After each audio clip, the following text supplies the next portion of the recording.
Chapter 1. The Silent Valley. The sun dipped below the honey-colored cliffs of Cappadocia, casting long shadows over Pomegranate Hollow. 11-year-old Leyla sat on the roof of her stone house, her bare feet dangling over the edge. Below, the village square once alive with the hum of the singing stones was eerily quiet. "Leyla, come inside," called her grandfather Didi, his voice raspy but warm. His hands, wrinkled as old parchment, clutched a tattered map. "The stones haven't sung in 40 days.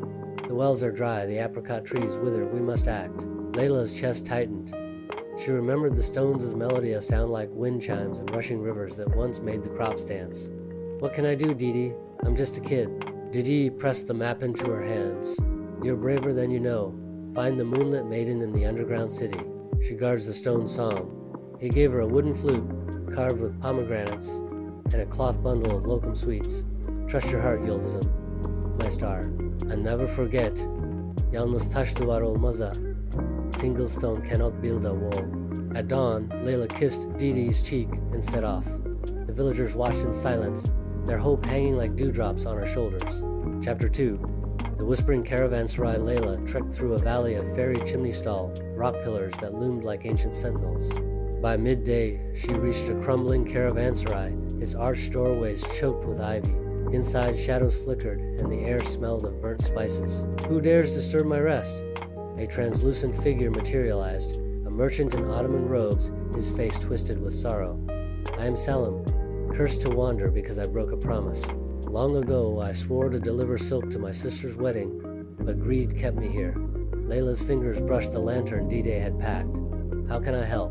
"Take this silk to the shrine of Huzur," Selim said, handing her a bolt of fabric shimmering like starlight. "Do this, and I'll gift you the lantern of truths. It reveals what eyes cannot see." Leyla hesitated. The shrine lay in Valley of Thorns, where wolves prowled, but she nodded. "A promise is a promise." At the shrine, she draped the silk over a mossy altar. Selim's ghost shimmered, then vanished with a sigh. "Thank you, child." The lantern flared to life in her hands, its light piercing the darkest corners. Chapter 3. The Fox with Silver Paws. Beyond the valley, Leyla entered a poppy field ablaze with red blooms. A whimper made her freeze. Beneath a thorn bush, a fox with silver-tipped paws struggled in a rusted trap. "Shh, I'll help you," Leyla whispered, prying the jaws open. The fox gnarlicked her hand, his amber eyes wise. "You're kind, human, but why wander alone?" "I seek the Moonlit Maiden," Leyla said, sharing her locum. Nar's ears twitched. "She dwells in the underground city, but the path is guarded by the stone crow. Its riddles ensnare the prideful. Stay close and never answer without thinking." As they journeyed, Nar taught Leyla the fox's song. "Das kara gunde belly olura, friend, is known in dark days." Chapter 4. The Cave of Echoes. The underground city's entrance yawned like a stone mouth. Torch in hand, Leyla descended into tunnels carved by ancient hands. The walls whispered secrets. "Turn back, turn back." In a cavern glittering with quartz, the stone crow perched, its beak clicking. "Riddle me this, little mouse. What is born in sorrow grows with courage and dies in silence." Layla's pulse raced. She glanced at Nar, who nodded. Story," she said. The crow shrieked, crumbling to dust. "Clever child," Nar purred. "But harder trials await." Chapter 5. The River of Tears. Deeper underground, they found a river glowing faintly blue. Its waters tasted saltier than the sea. A fish with scales like opals surfaced Denise, her eyes brimming. "I was once a girl," Denise wept. "I hoarded the river's gems, so the Moonlit Maiden cursed me. Now my tears feed this water." Leyla played her flute, the note soft as moonlight. Denise's sobs slowed. "Your music, it reminds me of kindness." She coughed up a pearl that glowed like a tiny moon. "Take this. Light defeats the deepest dark."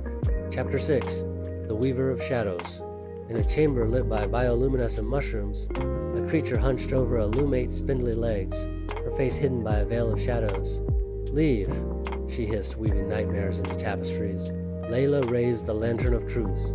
The light revealed a girl no older than herself, Ayla, her hands trembling.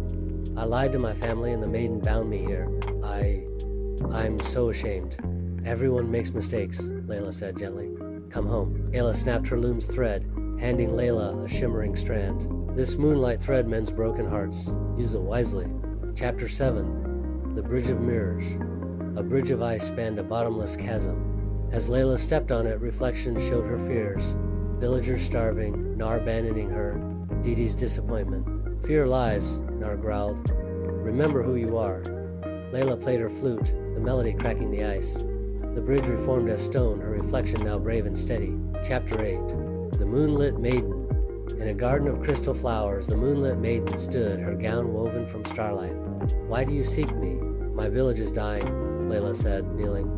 We forgot to thank the stones. Please, give us another chance. The maiden's eyes softened. Prove your worth. Heal the tree of roots. Chapter 9. The Trial of Roots. The tree's branches drooped, its roots blackened. Leyla planted Dennis's pearl, singing Dide's lullaby. Uyu, Yavrum, Uyu, sleep, my child. The pearl glowed, purging the rot. You've shown respect for life's balance, the maiden said. Now play the golden lyre at the stone heart. But beware the shadow greed hungers for its power. Chapter 10. The Shadow of Greed. At the stone, heart a monolith, pulsing with energy, a swirling darkness hissed. The lyre is mine. Leyla strummed the lyre, Nar howling beside her. The shadow recoiled. You share its song? Power is meant to be shared, Leyla declared. The shadow dissolved, and the stones erupted in a chorus of bells and wind. Chapter 11. The music of home rain poured over Pomegranate Hollow, reviving crops and laughter. At the feast, the maiden appeared, her face mirroring Leyla's. I am your ancestor. Keep the stone song alive, and they'll keep you. Chapter 12. The Storyteller's Promise. Leyla stood atop a fairy chimney, flute in hand, as children gathered. The greatest magic, she said, isn't in lyres or pearls, it's here.